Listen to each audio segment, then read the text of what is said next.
విజయవాడ కేంద్రంగా మాస్ అల్లా ఎంటర్ప్రైజెస్ పేరుతో green scrubbers వ్యాపారం చేసి బోర్డు తిప్పేసిన విషయం తెలిసిందే. ఆ బాధితులందరూ తూర్పు గోదావరి జిల్లాలో 100 మంది వరకు ఉన్నారు. వీరందరూ రేపు 17న ఉదయం 10:30 రాజమండ్రి కలెక్టర్ కార్యాలయం వద్దకు చేరుకొని మన బాధ చెప్పుకుందామని ఏఐటీసీ రాష్ట్ర ఉపాధ్యక్షులు తాటిపాక మధు పిలుపునిచ్చారు. ఆదివారం సాయంత్రం మోరంపూడి సెంటర్ వద్ద బాధితుల సమావేశం జరిగింది. ఈ సమావేశం నిర్ణయించడమైంది.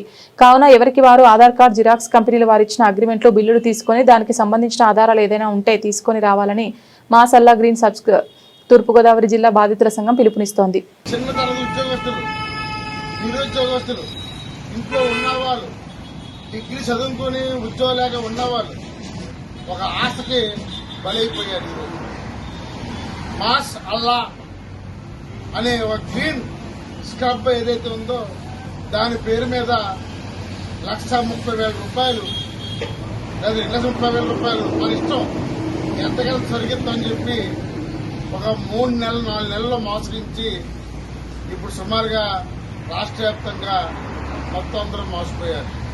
దాంట్లో మా తూర్పుగోదావరి జిల్లాలో ఒక 60-70 మంది ఈ రోజు దీనికి బలైపోయారు.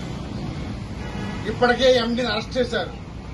మేము ఏం కోరుతున్నామంటే ముందు తక్షణమే జిల్లా ఎస్పీ గారు పవన్ కుమార్ అరెస్ట్ చేయాలి, లేదా పవన్ కుమార్ మా ముందు తీసుకురావాలి. ముందు మా ముందు తీసుకురండి. అతను మేము అడుగుతాం, మాకు ఇచ్చిన డబ్బులు నీ దగ్గర ఉన్నాయా లేదా విజయవాడ కట్టావా, అదొకటి తేల్చాలి. రెండవది, చిన్న చిన్న మహిళలు ఇంట్లో ఉండి పనిచేసుకుందామనుకున్న వాళ్ళు, ఇలాంటి అమాయకులు అందరూ కూడా సరేలే అని తెలిసి డబ్బులు కట్టి పనిచేసుకుంటే ఇలా నిర్వహించారు. అందుకనే ఎవరైతే అంకుశం ఉన్నాడో ఆయనకి తక్షణమే ఆస్తులను జప్తు చేసి బ్యాంకుల డిపాజిట్లను జప్తు చేసి ఇమ్మీడియట్లీగా రాష్ట్ర వ్యాప్తంగా ఉన్న అందరికీ కూడా ప్రభుత్వమే నేరుగా డబ్బులు పంపిణీ చేసేయాలి. ప్రభుత్వం సాయం చేయాలి. లేకపోతే మాత్రం రైతులు చేసిన ఆత్మహత్య ఇక ఆత్మహత్య తప్ప గమనించలేదు. ఇల్లు అప్పు చేసి తనఖా పెట్టి డబ్బులు తెచ్చాం, వడ్డీ డబ్బులు తెచ్చాం, మోసపోయాం.